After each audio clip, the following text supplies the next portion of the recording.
Hi friends, ಹೇಗಿದ್ರೆ ಎಲ್ಲರೂ ಆರಾಮಲ್ವಾ? ಇದು ಶನಿವಾರ ವ್ಲಾಗು ಕಂಟಿನ್ಯೂ ಮಾಡಿದೆ ನೋಡಿ. ರಂಗೋಲಿ ಚೆನ್ನಾಗಿದೆ ಅಲ್ಲ, ಸಿಂಪಲ್ ಆಗಿದೆ. ಸ್ವಲ್ಪ ಲೇಟ್ ಆಗುತ್ತೆ ತೆಗೆಯೋದು. ನೋಡಿ ಈ ಥರ ಬರುತ್ತೆ. ಇದು ಚಿಕ್ಕಿಟ್ಟು ತೆಗಿಬೋದು. ಹಾಗೆ ಪೂಜೆ ಎಲ್ಲ ಆಯಿತು ನೋಡಿ. ದಾಸವಾಳ, ಬಿಳಿ ದಾಸವಾಳ, ಕೆಂಪು ದಾಸವಾಳ ಹೂವು ಚೆಂದ ಅಲ್ಲ ಪೂಜೆಗೆ.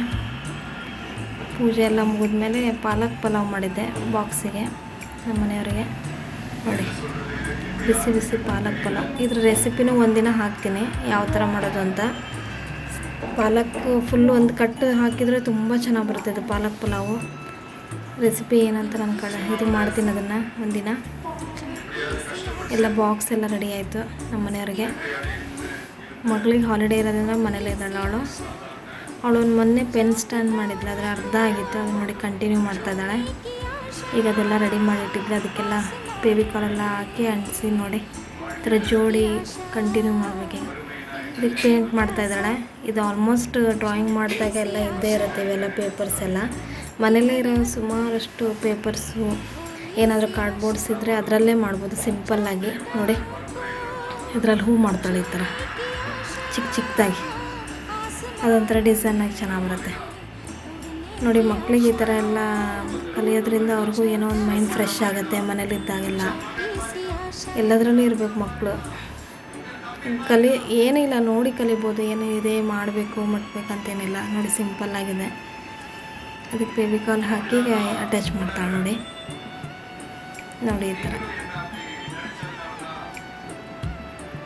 ಚಿಕ್ಕ ಚಿಕ್ಕದಾಗ 5 ಹೂವು ಮಾಡಿದ್ದಾಳೆ ನೋಡಿ. ಅದನ್ನೆಲ್ಲ ಒಂದ್ರ ಮಧ್ಯೆ ಒಂದು ಹಾಕಿ ಈ ಥರ ಗಮ್ ಹಾಕಬೇಕು ಫೆವಿಕಾಲು. ನೋಡಿ ಈ ಥರ 4 ಹಾಕಬೇಕು ಈ ಥರ. ನೋಡಿ 5 ಆಯ್ತು. ಈಗ 5 ಫ್ಲವರಿಂದ ಇದು ಮಾಡಿ ಅದನ್ನು ಮಧ್ಯೆ ನೋಡಿ ಒಂದರ ಯಾವ್ದಾರು ರೆಡ್ ಕಲರ್ ಪೇಂಟ್ ಹಚ್ಚಿದ್ರೆ ಚೆನ್ನಾಗಿ ಕಾಣಿಸುತ್ತೆ ಅದು ನೋಡೋಕ್ಕೆ. ಈಗ ಅದನ್ನು ಮಧ್ಯೆ ಭಾಗ ಹಾಕ್ತಾಳೆ ನೋಡಿ. ಎಷ್ಟು ಚೆನ್ನಾಗಿ ಕಾಣಿಸ್ತಾ ಇದೆಯಲ್ಲ ಪೆನ್ ಸ್ಟ್ಯಾಂಡ್. ನೋಡಿ ಅದಕ್ಕೆ ನಾವು ಈಗ ಮನೆಯಲ್ಲಿ ಹಣೆಗೆ ಬಿಂದಿ ಇಡ್ತೀವಲ್ಲ ನೋಡಿ, ಆ ಥರ ಬಿಂದಿಗಳು ಈ ಥರ ಇಟ್ಟಾಗ ನೋಡಿ ನಮ್ಮದೇ ಒಂದು ಪೆನ್ ಸ್ಟ್ಯಾಂಡ್ ಆಯ್ತಲ್ವ. ಎಷ್ಟು ಚೆನ್ನಾಗಿದೆ ನೋಡಿ. ನೋಡಿ ಪೆನ್ಗಳು ಹಾಕಿ ಸ್ಕೆಚ್ ಹಾಕಿಡ್ಬೋದು, ಪೆನ್ಗಳು ಹಾಕಿಡ್ಬೋದು. ಎಷ್ಟು ಬ್ಯೂಟಿಫುಲ್ ಆಗಿದೆ ಅಲ್ಲ. ಈ ಥರ ಮಕ್ಕಳೆಲ್ಲ ಮನೇಲಿ ಮಾಡಿದರೆ ಅವ್ರಿಗೂ ಒಂದು ಖುಷಿ ಇರುತ್ತೆ, ಏನೋ ಮಾಡಿದ್ವಿ ಅಂತ. ಅದೆಲ್ಲ ಆದಮೇಲೆ ಸ್ವಲ್ಪ ಚಕ್ಕಲಿ ಮಾಡೋಣ ಅಂತಂದು ಅಕ್ಕಿ ಹಿಟ್ಟು, ಸ್ವಲ್ಪ ಕಡಲೆ ಹಿಟ್ಟು, ಕರಿ ಎಳ್ಳು, ಜೀರಿಗೆ, ಉಪ್ಪು, ಸ್ವಲ್ಪ ಮೆಣಸಿನ ಪುಡಿ ಇದೆಲ್ಲ ಹಾಕಿ ಸಿಂಪಲಾಗಿ ಒಂದು ಚಕ್ಕಲಿ ಮಾಡೋಣ ಅಂತ ಮಾಡ್ತಾಯಿದ್ದೆ. ಹಾಗೆ ಕರ್ದಿರೋ ಎಣ್ಣೆ, ಸ್ವಲ್ಪ ಬಿಸಿ ನೀರಾದರೂ ನಡೆಯುತ್ತೆ, ತಣ್ಣೀರಾದರೂ ನಡೆಯುತ್ತೆ. ಎರಡರಲ್ಲಿ ಯಾವ ಥರ ಆಪ್ಷನ್ನು ಬೇಕಾದರೆ ತುಪ್ಪನೂ ಹಾಕೋಬೋದು, ಬೆಣ್ಣೆನೂ ಹಾಕೋಬೋದು ಕಲಸೋಕ್ಕೆ.